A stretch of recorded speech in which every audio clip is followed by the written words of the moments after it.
Death at Daisy's Folly. Chapter 30. Stop, let me have the truth of that. Is that all true? Robert Browning, The Gods Thought Otherwise. The prince was pacing restlessly in front of his desk in the library, mulling over what Charles had proposed. I hope your strategy works, he says. What would we do if it does not yield what you expect? There are one or two lines of inquiry I can pursue, Charles says. He had hoped other inquiry would prove unnecessary. It would be best to obtain a confession if we can, of course. If we do not, your highness will be faced with making a difficult and painful judgment on the basis of hearsay testimony and circumstantial evidence. The prince pulled a long face. Are you certain this is the man we should confront first? What if he's confederate? I believe this man to be the agent provocateur, Charles said, and not the actual assassin. For that reason he may be more likely to confess. Further, we have the girl's word, hearsay though it is. Faced with that, yes, said the prince, the girl's word. He shook his head. A sad business, very sad. Well, are we ready to begin? I believe so, sir, Charles said, and went to the stand behind the corner of the desk. There was a discreet knock on the door. Sir Friedrich, your highness, the footman announced. The prince turned. Ah, Freddy, he said affably. He straightened his waistcoat and shoved his cigar into his mouth. Good of you to come so promptly. Sir Friedrich inclined his head. I'm always at your command, your highness. He glanced dismissively at Charles and turned back to the prince. What's this about yet another death, Bertie? A suicide, was it? He made a clucking sound. Really, this is becoming quite beastly. Perhaps we had all best go back to London, where we are safe. The prince smiled thinly. Indeed, yes, beastly. But Charles assures me that we are near the bottom of the business. With your help, I believe we shall clear up the last bit. With my help? Sir Friedrich asked, puzzlement written large on his feature. Just so, I wonder, Freddy, old chap, would you mind taking a bit of a dictation? The puzzlement became a frown. With respect, sir, I rather think. Would you mind? The prince repeated sharply. He gestured toward the writing table. The pen and ink await you. Sit down. Slowly, with obvious reluctance, Sir Friedrich seated himself on the chair at the writing table and picked up the pen that Charles had placed there. What is it you would have me write, Bertie? The prince pursed his lips as if he were fashioning a thought. Let's see now, he mused, his hands behind his back, looking out the window. How about this? Before I die, I wish to confess my complicity.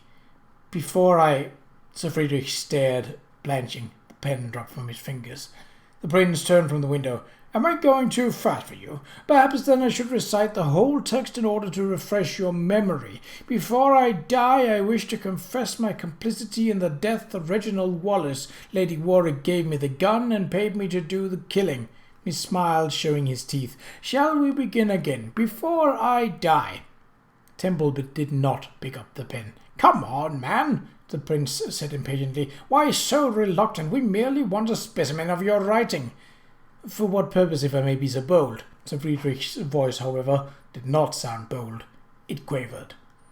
So that we may compare it with the note that was left with the body of the dead footman. The prince nodded at Charles, who opened the desk drawer and took out the blood-stained note, holding it by the corner so that it could be seen.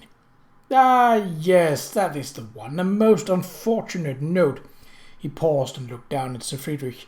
But then, he added regretfully, I suppose I really don't need to draw this out. You are its author, are you not? Bertie, Sir Friedrich exclaimed in a horrified tone, how can you ask such a question? It is beyond comprehension that a man of my breeding would stoop to such a thing. The prince was thoughtful. Quite right. Beyond comprehension. Then how do you explain the fact that the first letters of the first two words of the suicide note, before and I, bear a remarkable similarity to these in the letter you posted to Lord Brooke just last week, which begins with the very same two words, before I depart for Easton? The prince held out his hand, and Charles gave him a folded letter, which he unfolded and made a great show of studying.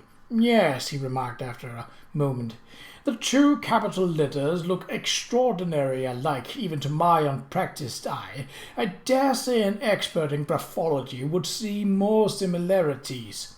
He glanced up. "You must have been terribly pressed, Freddy. Otherwise you would have tried to disguise your handwriting. But then you could not copy your victim's hand, could you?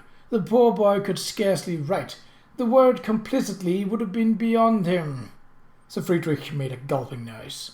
"There is also the small matter of the blood," the prince said. "Charles points out that the table surface under the note was spattered with blood, while the note itself, as you can clearly see, bears bloodstains only in one corner, clearly indicating that the note was placed on the table after the man was shot.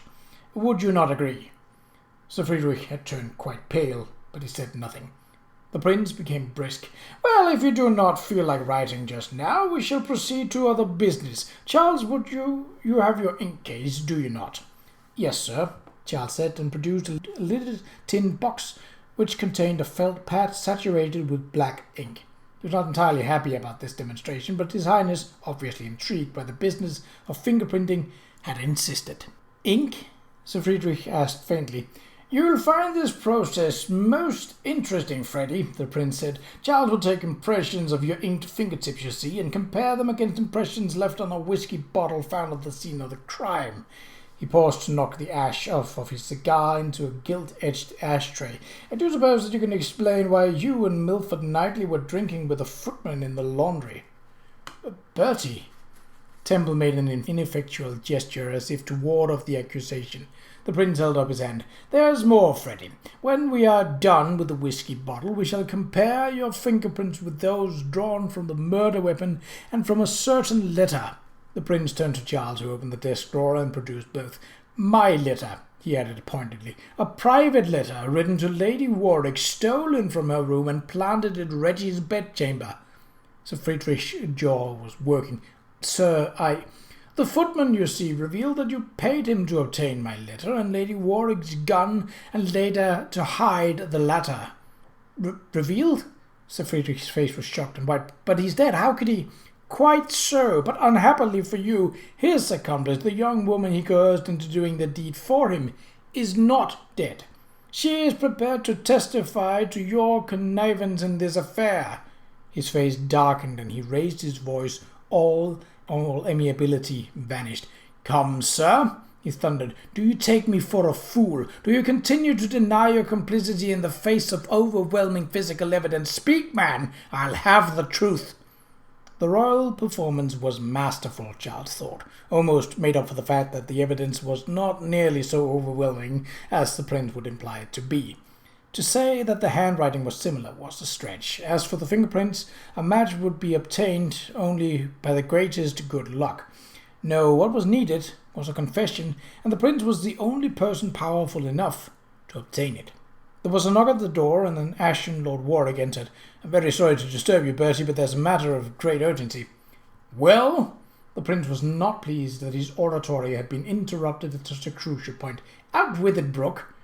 "Milford Knightley had bolted. At your orders I sent the house steward and 2 footmen to apprehend him, but he eluded them and made for the stable where he commandeered your hunter, which the grooms were exercising."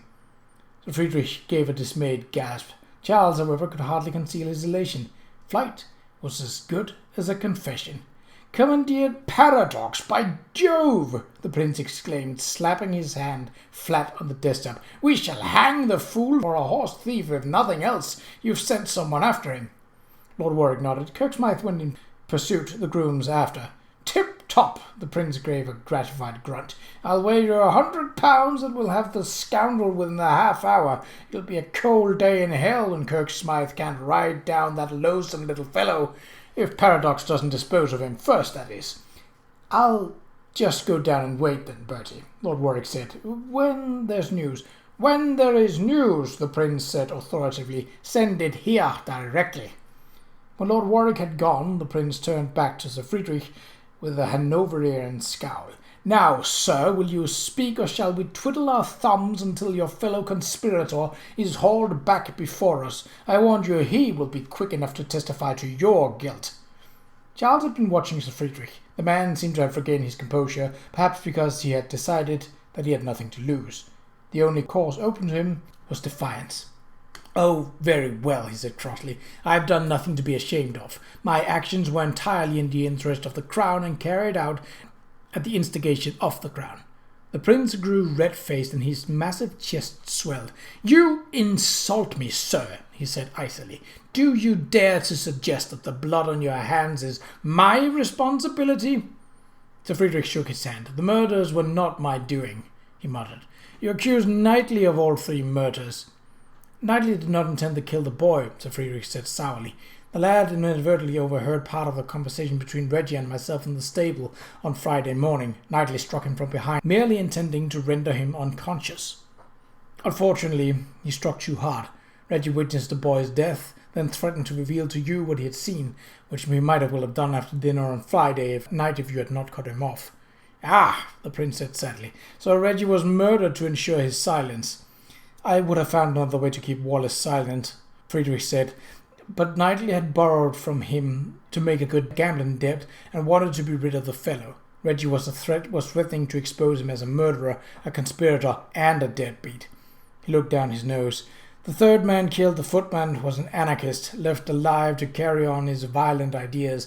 He was a danger to the crown. Dead, he was no loss to anyone, not even himself." Charles stepped around the desk.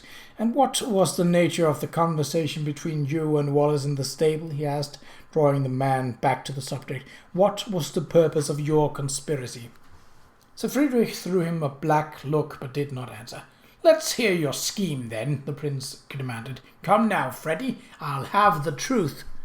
Sir Friedrich looked squarely at the prince.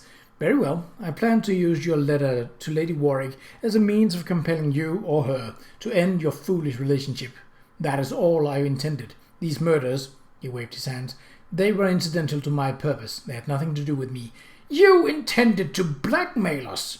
The prince looked thunderstruck. "Ah," Charles said softly, "and you expected to implicate Lady Warwick in Wallace's murder by using her gun and leaving it at the scene of the crime." "It was Knightley's scheme to murder him," Sir Friedrich said. "It certainly seemed clever enough at the time." His glance went to the prince. "I knew, of course, that you would never allow the Countess to be brought to trial." "But Marsh was also a threat," Charles said thoughtfully. "Having procured the letter and the weapon for you," he paused. "I wonder, you did not kill him the same night Wallace was murdered." "I was not involved, as you well know, Sheridan." Sir Friedrich's voice was brittle. "I was in Lillian Forsyth's bed." "That was very clever too," Charles said. "I don't suppose she suspected that she was merely your alibi." "But Knightley had an alibi too, did he not?" asked the prince. "If you were to question his wife closely," Charles said, "I imagine we would learn that he left her shortly after they retired and were gone for a half-hour or so." The prince still looked puzzled. "If the footman was a threat, why wasn't he killed on Friday night? Why wasn't the gun left beside Reggie?" "The gun was not left there because it was needed to kill Marsh," Friedrich said patiently. "After he had written the note accusing Lady Warwick, of course. But Marsh did not appear at Friday night's appointed meeting. It was only the expectation of a large reward that induced him to meet us last night." The prince frowned, and he proved more reluctant than expected to write his own suicide note. "So you shot him first and wrote it for him?" "I did no killing," Friedrich insisted. "It was all Knightley's work." The prince snorted. "Well, my fine friend, we shall see what he says about you." Sir Friedrich lifted his shoulders in an almost insolent shrug. "As you say, Bertie." "You make very bold, sir," the prince exclaimed, narrowing his eyes. "You dare to—" "And what if I do?" Sir Friedrich's eyes blazed with a sudden cold scorn. "I tell you, Bertie, I love this kingdom and the Queen. I will not stand idly by while the man who would succeed her makes a laughing-stock of all whom the country must reverence, respect, yes, even fear. Your blessed mother herself asked, no, begged me to curb your excesses. She knows that should you continue unrestrained, allowing your darling Daisy to drag you through one filthy scandal after another, permitting you to turn towards socialism, you will be the ruin of the monarchy and the undoing of England as we know it." So that was the motive behind the scheme, Charles thought. He had not been far off the mark. The prince snorted contemptuously. "My mamma is known for her meddling, but I doubt she would countenance murder. 3 murders, sir, including that of a lad of barely 15. You cannot possibly fancy that the Queen looked kindly on such an enterprise, and you cannot escape by blaming Knightley. You are his accomplice, sir." Well then, what of it? Sir Friedrich demanded. You cannot try knightly on me in any court in the land. Weak and profligate as you are in the mind of the people, public scrutiny of this sordid affair would be your total undoing. Why do you think I have told you all this? The Queen will never let it out. You might have hid behind Mamma's skirts before you bloodied your hands, Temple, the prince growled. But she is no protection to you now that you've connived at murder. Temple's smile was mocking. Then try me, Bertie. You've had your trial, sir, the prince said magisterially. All that remains is the pronouncement of your sentence. There was a commotion in the courtyard outside, and all three men turned toward the window. A single rider had reined up and dismounted. Through the open draperies, Charles saw that the rider was Kirkcaldy. A few moments later he was at the door, breathing hard. I'm sorry to report to your highness that my mission was a failure. Gave you the slip, eh? The prince grunted. Well, Paradox is a fast horse. You're not to be faulted, but we shall have that rascal yet. Kirkcaldy shook his head. I'm afraid not, sir. Your hunter refused the wall at the far end of the south meadow, and Knightley was thrown. His head struck a stone. He's dead, sir. There was a silence. Poetic justice, the prince said at last. The horse has a greater intelligence than most men I know. Sir Friedrich let out his breath. It's all over then. No, the prince said. It's just begun. For some time we've needed a commissioner to manage the border issues on the northwest frontier of India. A sticky business, that, Temple. It may require 5, perhaps 10 years for you to settle into affairs there. India, Sir Friedrich gasped. But I don't want... The prince pulled himself up to his full height. What you want is of very little concern to me right now, my good man. Duty calls, and India beckons.